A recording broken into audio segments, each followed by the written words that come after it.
Hi, I'm Graeme Purdy. I'm Ilika's CEO. Today we are hosting our Capital Markets Day 2021. In the course of the day, people will be hearing management presentations from the extended management team, and we'll also be hosting tours of our two facilities. Firstly, our Stereax manufacturing facility, which was just opened last Friday, and secondly, our Goliath large format battery development facility. In the course of the day, I expect people will get an updated overview of the status of development of the company. Firstly, an insight into the state of manufacturing readiness of our Stereax micro batteries, and secondly, an update on the technical developments that we've achieved with our Goliath batteries. They'll also get some insight into the operational environment that we've developed and matured, particularly for the Stereax manufacturing implementation, which is the next step in the commercialization roadmap that we've got for Stereax.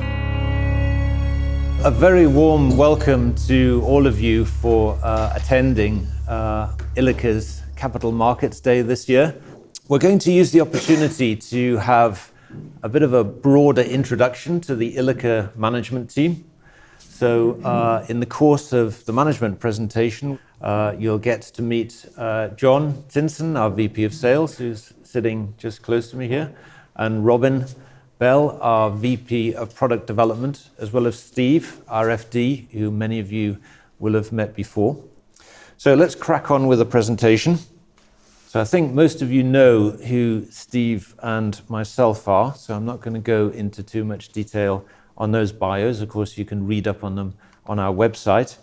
John has been with us for about 2.5 years now, John, right? And is building a magnificent sales pipeline for us to stretch the capabilities of our delivery and make sure that our new Stereax manufacturing facility is running flat out. Previously had a successful career at Sondrel, which is a semiconductor company, and SPI Lasers, which was successfully sold to Trump. Robin has been with us slightly shorter, just 2 months now, and has actually come hot foot from a successful trade sale of his company Inflamatics to Suez, the big utilities company, Inflamatics being a water network monitoring solution, and also previously at SPI Lasers. So the two characters who'll be leading the tours, Paul Maron, who has a long and illustrious career at automotive, aerospace, and semiconductor companies, and Brendan McCarthy, Group Operations Director at BMW, had a very successful international career with them, and perhaps more importantly, has just been a key member of the team that built the UK Battery Industrialization Centre. So we're making use of all of the knowledge that he acquired in the course of that building program to make sure that we make informed decisions based on that experience. So just to recap, a few slides just to remind everybody about the type of business that we are. We are a global expert in solid state batteries. On the one hand, we have our Stereax thin film miniature batteries, in particular for medtech and industrial Internet of Things. And then on the other hand, we are developing our large format Goliath solid state batteries for EV and consumer appliances. Medtech and industrial sensors, actually very interesting markets for us. We've chosen them really because of our ability to differentiate our offering relative to the low-cost lithium-ion incumbent technology. So for medtech, there's this massive wave of innovation that John's going to talk about in a bit more detail with some case studies, sweeping through that sector, which is all about electroceuticals replacing pharmaceuticals. So electronic stimulation of our bodies to help combat disease and injury as a replacement for chemical pharmaceuticals, painkillers, and drugs. And then industrial sensors, really a an interesting opportunity there around the industrial Internet of Things, in particular in hostile environments where solid-state batteries and their resilience to higher temperatures proves to be a really key differentiator against things like coin cells and smaller lithium-ion cells. Of course, consumer appliances, currently actually the biggest market for batteries, but rapidly being overtaken as early actually as 2025 by the EV market, which has seen tremendous growth over the last year or so. And James will be talking about that sector when he gives his presentation. So why are people interested in solid-state batteries? Why is this a topic that people want to talk about and engage with? First of all, it's the fact that they're ultra compact. And this is particularly the case actually in automotive, where you are integrating cells into more complex packs. And if you can get away with reduced cooling of those packs, then you increase the gravimetric cell to pack ratio. So that means there's more cell than there is pack. And by pack, we include the BMS, but also the cooling system critically, which is the cooling fluid, and also the pumps and the heat exchangers. Their high temperature resilience, important for industrial IoT, as well as being able to be deployed in an automotive environment. And then thirdly, of course, rapid charging, both for medtech, where you don't want to have to spend a long time plugged in if you have a small implant, and also for EVs. And what we shouldn't underestimate, and what's becoming increasingly important, is the relevance for recycling. So currently we recycle only a very small percentage of lithium-ion cells, as low as 5%. And the reason for that actually is that it's quite difficult to make a profit recycling normal lithium-ion cells. Once you've stripped off the packaging, you have to take out the separator, and then you've got the toxic liquid electrolyte to have to deal with. And if you've got a solid-state battery, once you've taken away the outer reduced packaging, you don't have to worry about that polymer separator or the flammable toxic liquid electrolyte. You can effectively crush up the cells and process them and extract the valuable metals and put them back into the supply chain. Our business model, well, at the minute actually, we are a manufacturing company. We have been manufacturing cells on our pilot line for Stereax and selling those samples to customers who've been testing them and putting them into prototype devices. And a spoiler alert, we've got some videos actually from our partners all around the world that we're going to share with you to give you some insight into the types of applications that people are testing our batteries in. Now that we've got our new manufacturing facility that's up and running, that you'll see later on this morning, we are able, of course, to supply a larger volume of cells and to support our customers' product developments as they go through to market and ramp up to address some of the very large markets that they're interested in. But ultimately, we will flip into a licensing model because we feel that some of the opportunities are too large for the capital deployment that we are likely to want to contemplate. And at that point, we will make our technology available for license to large OEMs, some of which actually have their own manufacturing facilities and integrated supply chain, and some of whom will have their batteries manufactured by outsourced partners in low-cost manufacturing environments. John, at this stage, I'm going to hand over to you. Thank you.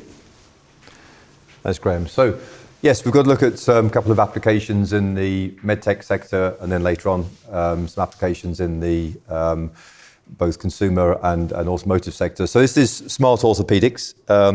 This is very much emerging. There isn't yet, in fact, there only just in the last few months has been a smart orthopaedic device that's got FDA accreditation. So it's a market that's really set to explode. And the rationale for it, it costs a few tens of thousands to have a knee or a hip implant. but it costs multiples of that to extract it if it hasn't gone very well. And obviously a lot of things are driven by medical insurance companies, and if you multiply the million or so implantations by the 2% failure rate, by the number and the cost of extraction, it gets a very large number. I did the maths, it's a few billion. So the insurance companies are in for a few billion for these extractions. So why are the extractions happening? They're happening because the devices, one of the reasons is people aren't taking the physiotherapy. You might imagine that in America, it could happen, couldn't it? Somebody rather large not doing their physiotherapy. But also many other reasons. The bone growth hasn't gone very well. There's friction, there's heat being generated, etc. Number of reasons why an extraction might take place. But the earlier you do it, the cheaper you do it, the more successful it's going to be. So a smart device embedded within the orthopedic device, communicating over Bluetooth, that will tell you, or tell the doctor, what's going on very early, and they can make an immediate sort of change. And we like this in particular because this is a non-mission critical application. Some of the applications in medtech, if they don't go well, that has a mission criticality. This only is used for a year and a half or so until the implant is taken. And of course, if for any reason you miss a Bluetooth communication, it's not the end of the world. So our device is needed because you require a bit of a boost of signal to send a wireless signal outside, from inside the body, outside the body. And obviously you want this to be as small as possible. So initially, we'll be looking at supporting an existing battery, but using our high rate capability. But as we raise up in energy density, the people we're talking to are saying we'll take out the traditional battery and use only the Ilika battery. So this is a pretty exciting opportunity for us. And then Graeme touched upon a really big area. This has sort of been going for a while actually, but the smaller this can be, the greater impact it will have on all of our telemedicine activities. The opioid crisis in America, the overprescription of drugs, the addiction that people got to those drugs. Most therapies at the moment is drugs, pharmaceutical, as Graeme was saying. There's a strong desire to move to electrical solutions. And these sort of large, the vagus nerve being one of them, there's the sacral nerve. There's a number of large motorways through your body that connect aspects of your body. The vagus nerve there connecting a number of key areas, the brain, the gut, the lungs.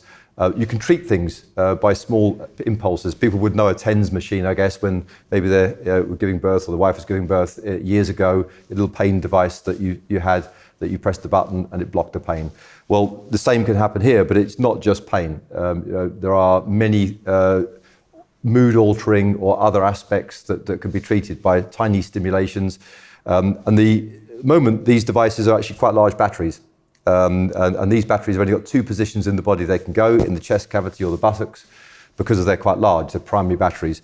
But the move to tiny batteries will allow these devices to be placed right next to the therapy, no trailing leads. But the bigger deal is cheaper implantation. The big cost here is not the device, it's the implantation. If you can make a small incision with a day operation, a subcutaneous location in the body, you can rapidly increase the throughput of such implantations, and more people can access this kind of therapy. So very important sort of future of medicine.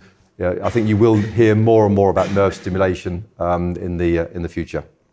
Okay, so that's me talking. Let's hear what some of these prospects are telling about their products and about Ilika.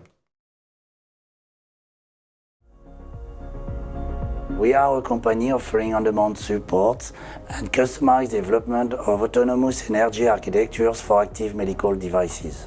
Our expertise is articulated around three blocks, which are energy source, energy management, and energy storage. So, in this context, Vitruvens is partnering with technology providers and academic laboratories on radical innovations to serve the future needs of active medical devices. For instance, we are working with Ilika to develop a dedicated solid-state macro battery for sustainable medical devices. It's a self-sustainable pacemaker which recharges itself through a kinetic energy harvesting technology. So in collaboration with Ilika, our ultimate goal is to explain the sustainability and reliability of implantable medical devices. thus offering better options for healthcare providers, which at the end of the day will drastically improve patient comfort. Bringing our expertise and innovation at the service of mankind is in our DNA. Let us together create the healthcare of tomorrow.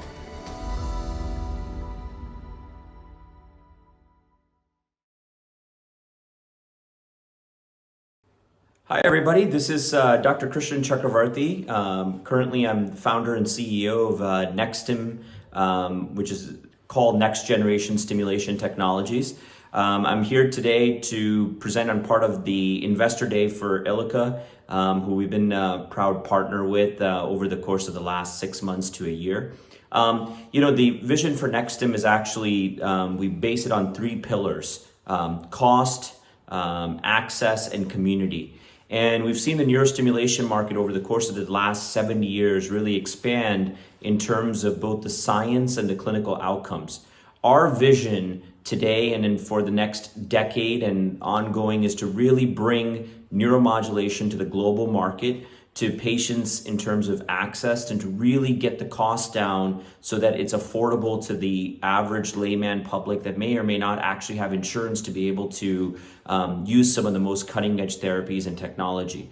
And our partnership with Ilika today is part of that evolution in using some of the most cutting edge technologies in terms of solid state battery technology in a lot of our first gen to multiple generation devices that we think is going to disrupt the field of neuromodulation and chronic pain. You know, it's an interesting statistic. Today, there's about 50.2 million Americans with chronic pain. There are about 70,000 implants. And that is a massive disparity that we as a company feel that we can solve with some of the best technology in class, as well as having a vision of how to get us there.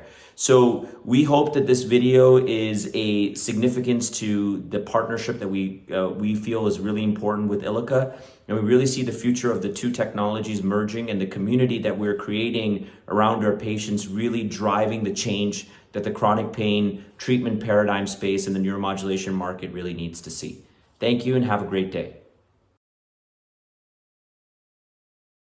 Hi, my name is Yuriv and I'm the CEO of Blink Energy. Hi, my name is Nadav, I'm the CTO of Blink Energy, and this here is our Blinky. In Blink Energy, we are developing the future of miniaturized power and communication platforms for smart ocular devices such as smart contact lens and implants. This fast-growing billion-dollar market of ultra-low power applications in the medical and augmented reality metaverse field all have the need of power. The lack of real estate in the contact lens or the implant makes Blink's solution unique. How do we do it, Nadav?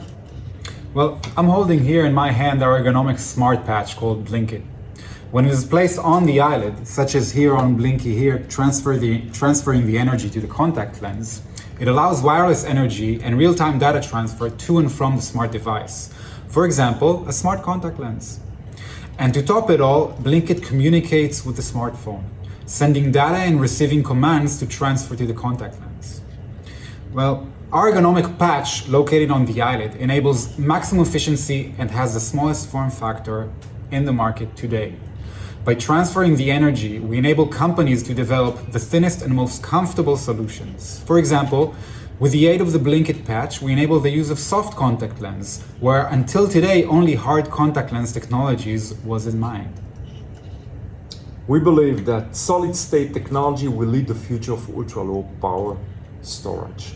We have identified Ilika as a key player in that field, and we believe that with the help of Ilika, we trust that our product will be a standard of care in the field of augmented reality and smart lens and implants.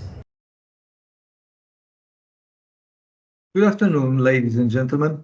My name is Maciej Karczewski and I'm CEO of WindTak, a Polish company active in digitalization of wind turbines onshore and offshore. We design, manufacture and install 3D printed voltage generators for wind turbine rotors. Many of you have similar devices on the top of your vehicle's roof, where they are shaped to look like a shark's fin. Through clever aerodynamics, our vortex generators can improve efficiency of any turbine by up to 3%, thus increasing the revenues of wind farm operators. Much like the fin on your car reduces drag and improves mileage per single tank of gasoline. Inside these vortex generators, we place an IoT device in order to measure vibrations and prevent costly turbine failures. To power our electronics, we need small and reliable batteries that can withstand many operational cycles unharmed. That is why we have been cooperating with Ilika. This coming year, our common work leaves the lab and enters the real world of large turbines. We are going to embed Ilika's batteries in our IoT devices and make a pilot installation on a Vestas turbine in Poland. We hope to be able to see Ilika's solid-state battery on many more turbine rotors in the future. Thank you, and I hope you enjoy Ilika's Capital Markets Day. So you probably picked up a very international bunch of customers there from France, Israel, the US, and Poland. So let's change gear a little bit, talk for a few moments about Goliath. Well, you could hardly fail to notice that the EV market is certainly taking off. This is some data from Bloomberg, NEF, and actually it shows that their expectation is that solid-state batteries will become the dominant technology over the next 10 years or so. On that graph on the bottom left there, the purple bit is normal lithium-ion cells, and the light blue parts of the columns are solid-state.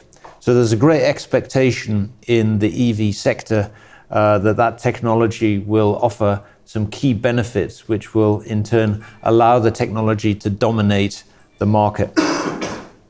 The key thing for solid-state lithium-ion is to reach parity with the performance of existing lithium-ion cells and then exceed it in terms of cell energy density. Now, there are many different parameters that you can look at to characterize the performance of lithium-ion cells, not only energy density, but also, of course, as we've talked about earlier, power density and tolerance to temperature. Energy density is a key parameter, and that's what we've plotted on this S-curve here.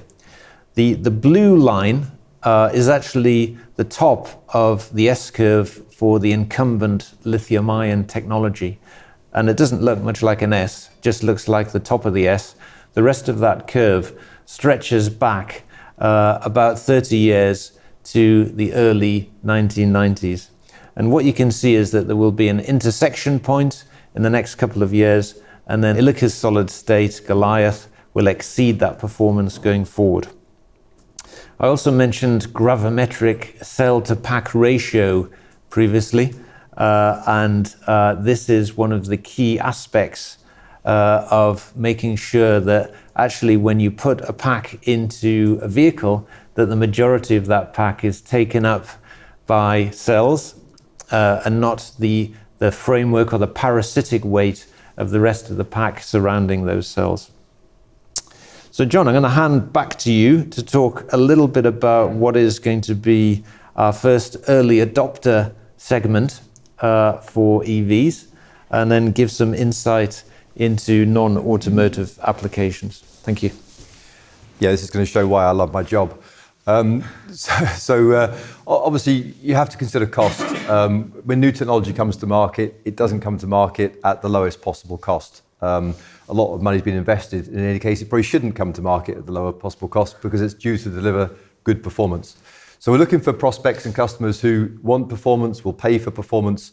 And in the field of automotive, obviously, performance car, it's a word. So there's a number of different sectors to this, actually. There's hypercars, supercars, and high-performance cars. And they are actually all segmented niches within this sector. And this can range from a $2 million car down to a mere £100,000 car. But all of them, in some way, will pay extra for performance if you can show that you can deliver it. So our job really is to understand them, and that's the job I'm doing now, is moving through these companies, understanding what their requirements are going to be, understanding the performance that a solid-state battery might deliver. And often, as Graeme's been saying, it's not the cell itself, it's the impact the cell has on the pack design. Because really, actually, it's about weight. These guys aren't necessarily thinking range, they're more thinking acceleration, performance, outperforming their rivals.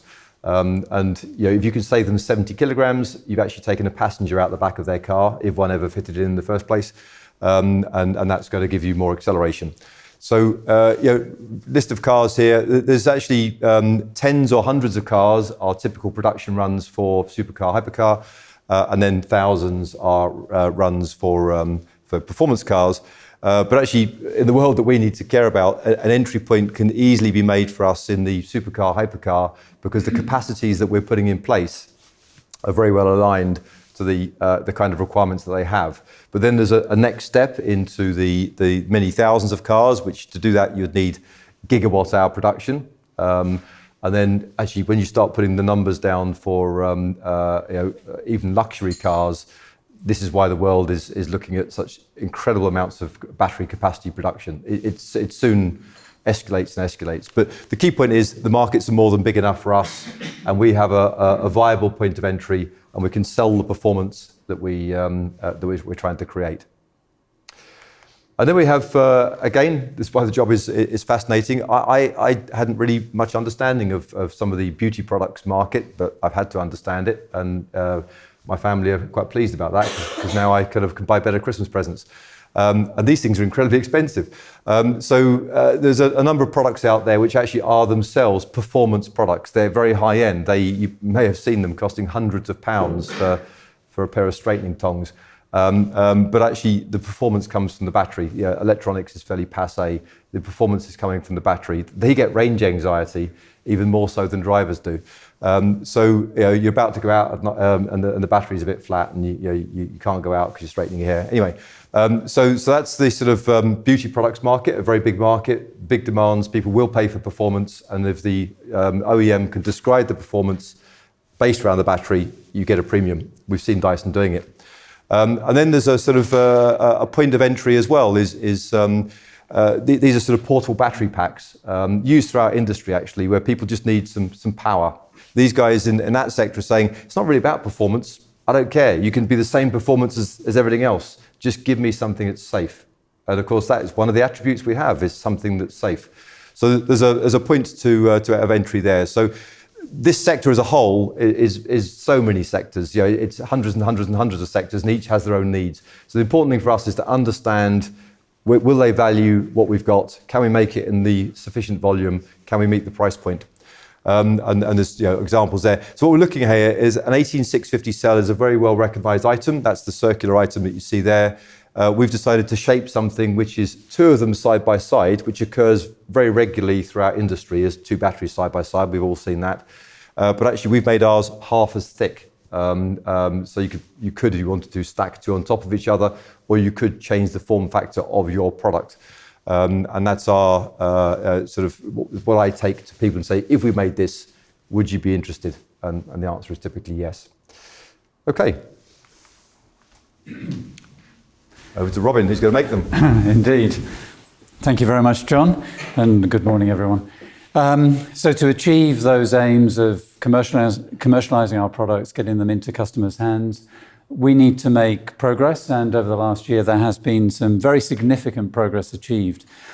Starting with cycling the cells without achieving cell failure, also improving the conversion efficiency, so making these batteries more capable, more efficient, and then working through to some quite fundamental performance improvements in terms of using the electrolytes in a more efficient manner.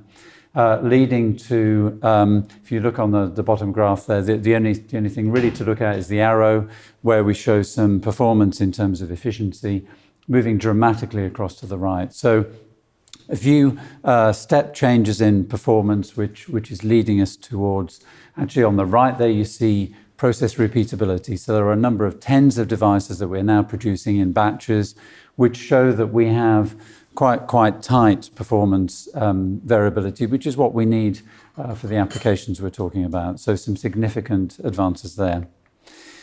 What John and I have mapped out together is a way of interacting with the market, interacting with our customers over the coming, essentially 2 years, to show them how we progress from a data perspective, but also getting products into their hands in a controlled and very systematic way. You'll see there, we also have on that bottom stretch where it's linking together with their reliability programs, us doing HALT testing, highly accelerated life testing, and ensuring that when we have a product that goes to market, we've done all the verification and validation testing that a customer who's a very intelligent customer expects. Here shows a little bit beyond that pathway. So we're combining here the process development, the technologies that we're driving forward with the integration into modules, into packs that can go in this instance into cars, doing what are affectionately known as mule tests. So putting these packs into a vehicle and driving it around the Nardo ring or some other test ring, which is all very exciting stuff for us. And meanwhile, while that's continuing, then we have to scale up our facilities. So you'll see today the basic facility of the quad, and we are building that facility to grow its capacity. And the next slide, I'll show you a little bit more detail here. So our pre-pilot line is what you'll see. And then the Ilika pilot is a very significant scale up of that capability, which gets us to a point where we can continue to interact with the car companies in this case, but also the commercial companies. And then we need to scale up further to satisfy the demands of these customers who need the significant quantities of devices. And as Graeme alluded to earlier, we then move on to for Stereax, for Goliath, we also move on to a licensing model to really get to those very, very high volumes, which require very significant investments. So I think that's me done. Thank you. Morning, everybody. So we last reported our financial results for the year to 30th of April back in July. So there's been a couple of updates since then. The first of all was the completion of our fundraise. So thank you for many of you in this room who all participated in that successful process. So those funds were for the acceleration and scale up of the Goliath activities.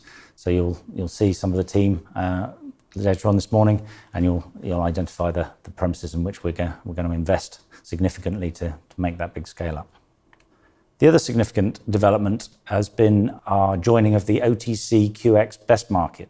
Our retail investor base has grown quite significantly from the US, and at the time of writing this, they were about 15% of the register. They've now taken that on further with some of the liquidity that you've seen recently being absorbed by the US.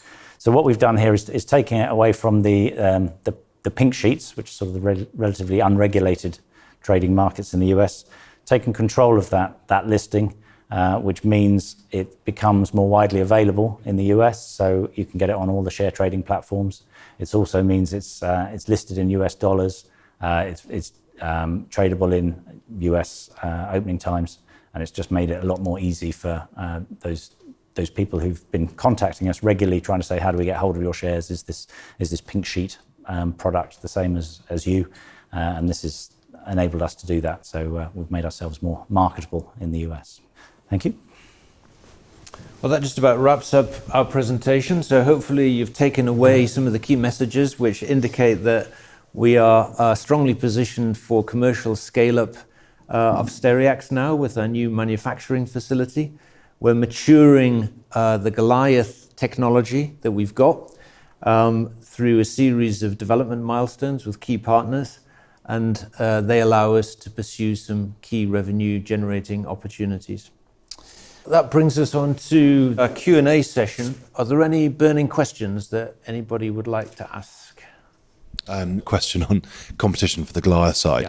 How much do you follow what competitors are doing in this space? How might that competitive landscape evolve? And are any of those competitors like you doing a sort of auto battery, but also the micro side as well? And does that give any advantages? Yeah, that's a good question. And the competitive landscape for Goliath batteries is more crowded than it is for Stereax batteries. There are very few players that have got miniature thin film technology, whereas I would say that the competition landscape for Goliath batteries is actually quite diverse geographically and from a supply chain perspective, as well as being quite numerous. I guess people are chasing what will be the biggest market, and therefore, that's very attractive to a number of organizations. So typically, you can split them down into technology developers like Ilika. So, in that category, I would put companies like QuantumScape and Solid Power and SES. And then you've got the incumbent battery manufacturers, the big guys that dominate the industry at the moment. So, Panasonic in Japan, LG, and Samsung and SK in Korea, and then CATL, BYD in China. And some of the OEMs themselves actually are getting involved in battery development. So from an integrated supply chain perspective, companies like Toyota, for instance, are well known for integrating the supply chain, which sort of flies in the face of what the rest of the industry is doing. So hardly a day goes by at the moment without some interesting news. Only yesterday, of course, Solid Power floated on NASDAQ through a SPAC. And so we do keep abreast of that information. In fact, James hosted an interesting fireside chat that involved both Solid Power and ourselves, and we had a bit of a discussion about how we saw the industry developing and technology developing. We do have regular reviews of the competitive landscape, just to make sure we sort of take a step back and look at the overview. I would say actually that one of the interesting dynamics is that the tier one companies and OEMs are actually spreading bets. So you can see that that they're not aligning themselves with just one technology. They often take the view that actually there's a number of technologies being developed here, and they would like to have a position across the board in a number of these different candidate technologies, just to make sure they're not caught out. Of course, you would do the same if you were a multi-billion OEM. You'd probably bet on a number of horses rather than just one stable. So yeah, has that answered your question? Yeah. Could you just expand a little bit on what you talked about with the batteries being able to recharge themselves, and what sort of level that can get to, what the development opportunities are there? In terms of using energy harvesters, you mean? Yeah, exactly. Yeah. So, one of the interesting aspects for medical devices is where you have an implant that has to last for 10 years or something like that. That's actually very difficult to do with a primary battery. So a primary battery is one that comes ready charged. You install it in the medical device, and then it has to last as long as the medical device does. And that's why actually some of the medical implants that are currently used are so big, because actually the batteries, although they have to deliver a very small current, they have to last a number of years. And one of the attractions of using, say, Stereax is that you can recharge that cell thousands of times throughout its lifetime. And that then opens up the opportunity for integrating energy harvesters with some of these medical devices. And in the video from Igor from Vitruvens, he was showing actually a harvesting technology that one of their portfolio companies has developed, which is an implant into the heart, which is a cantilever device that harvests the energy from the normal beating of the heart, and that recharges the battery. And then when you get arrhythmia, that energy is sent as an impulse from the battery into the heart, and it resets the rhythm. So that's an interesting example of, a perpetual system that effectively will last as long as the components don't wear out.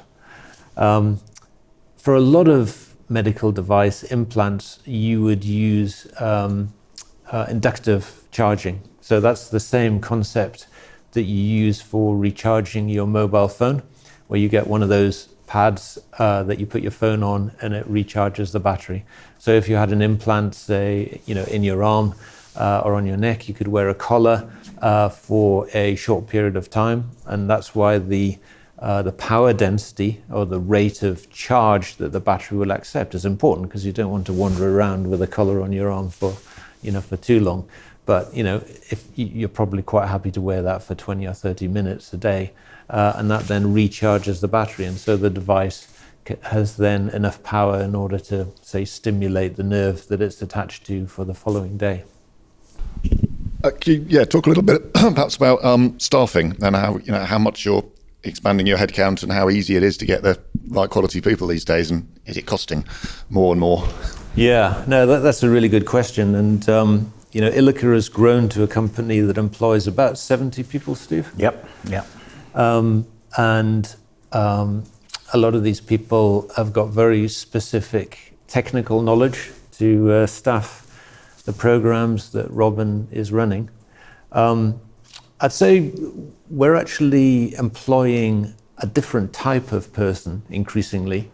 When the company was first founded as a spin-out from the local university here in Southampton, a lot of the people that we hired were graduates in chemistry, in particular electrochemistry, or perhaps they had PhDs in that subject. And so we had quite a scientific core to the business. But over the last couple of years, we have primarily been, we've primarily been focused on people with more industrial experience. And you'll see that reflected in your tours, actually, when you go to the facilities. We're bringing in people who've got experience with building industrial organizations, and often actually, in particular for Stereax, people who are in a good position to be able to operate the equipment. So, they've often got vocational qualifications rather than a university education, so HNC, HND type qualifications, and sometimes actually come from allied industries. So actually the UK is very strong in printing and in the food industry. And when you make a battery, in particular a Goliath battery, there's a lot of ink mixing, processing and handling of powders, and then printing and heat treatment. On the Stereax side, outside of medical devices and IoT, where do you see the largest opportunity? Yeah, that's a good question. I might ask John to tackle that one, actually. So the question was outside of medical devices and IoTs. Do you think there are other sectors that we might be interested in? Well, actually, the one that, you probably would call it medtech. You saw a video there of contact lenses, and there's is that to correct people's sight? Well, we know that that's not what Facebook is saying. They're calling this thing the metaverse, and Google the same. And what they're wanting us to do is replace our mobile phones, or at least not use our mobile phones. Our mobile phone would be compute power sitting in our pocket. And if you go on the Mojo website, you'll see that there's a guy on a ski lift and he's chatting to his friends just by moving his eye up and down. And when he blinks, he's actually typing. Now, we may all think this is crazy, but actually we're seeing some pretty big players in Silicon Valley saying, no, this is the future, and the future always looks crazy. So all this stuff needs batteries. One of the things I do, and it's what I love doing anyway, is if you go to two places on Earth, Silicon Valley and Israel, and it's like walking into the future. and people are working on stuff that blows your mind. Now, 90% of it will never come to market, all the usual rules apply, but something will come to market. And it's not necessarily medtech, it's not necessarily IoT, it's something that it's hard to even imagine. Brilliant. All right. Well, unless there are any more questions, I think what we'll do is we will use this opportunity to organize ourselves for our bus embarkation, and that will get us to the different facilities on time. Many thanks for your participation so far. Thank you. Hello, everybody. Welcome. Welcome everybody to the Goliath Labs at the Quad. So we're going to show you on a tour today around the facilities, give you some insight on how we make the batteries and the examples that are shown here in the showcase. Good morning everyone. My name's Clive. I'm responsible here for receiving all the raw materials into the building. One being the R&D materials, which we have a look at and see if it's going to do what we want it to do in the first place. And then we've got our baseline cell materials as well, which we then go on to QC check, which you'll see some of the instruments next door. My name is Abdul, I'm a scientist at Ilika, and so we basically do the quality control on the materials. So once we receive the material from Clive, we do some basic properties check on the raw materials. Yeah, so this is formulations lab. This is where the main formulation actually happens. So what we do is we formulate our inks, which will then be passed through to printing to be made into our active battery layers. So we start off with our cathode and electrolyte powders.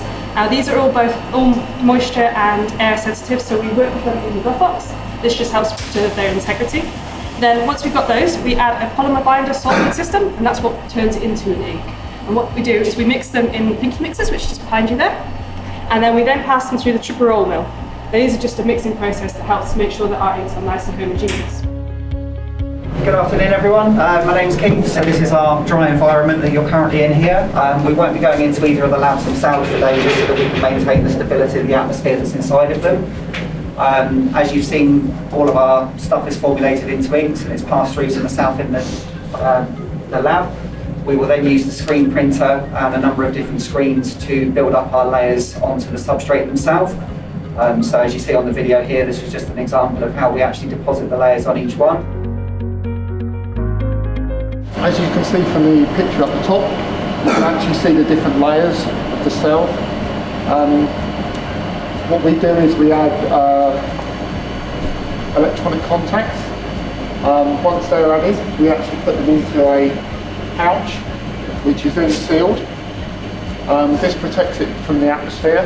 Once we've done that, that then gets passed down to EChem for testing. This is our cell testing.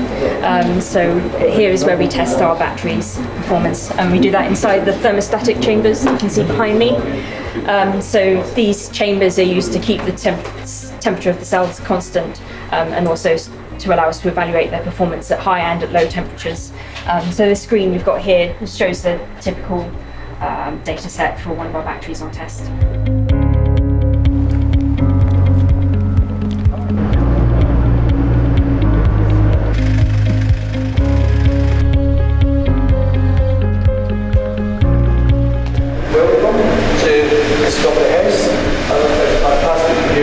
Manufacturing facility for Stereax batteries. The application for the product is for medical implants and industrial IoT applications. This is the portable tool 1, which is our Tinson evaporator tool. Hopefully you can see in there, this is our semi-clean room that holds the main body of the deposition tools.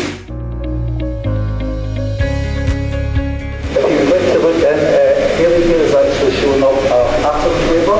So this is after various other processes, so you can see each individual cell there. There's approximately 600 cells per waver, which is equates to about 100 batteries. We refer to this room as our yellow room because we actually use yellow light in here, and that's a part waver, so that's further on in the process. That's towards the end of the process now, where the last step is to get it hermetically sealed before it goes out to the partners in the supply chain. Just like to reflect quickly on what's been a very effective and interesting interaction with our shareholders and investors today. We've had some great questions from the floor in between presentations, and I hope that our visitors have had some additional insight into the operations that we've got running at our Stereax manufacturing facility and our Goliath large format battery development facility. I'd like to thank people for taking the time and efforts to come and visit the site, and I hope to interact with all of our visitors again soon.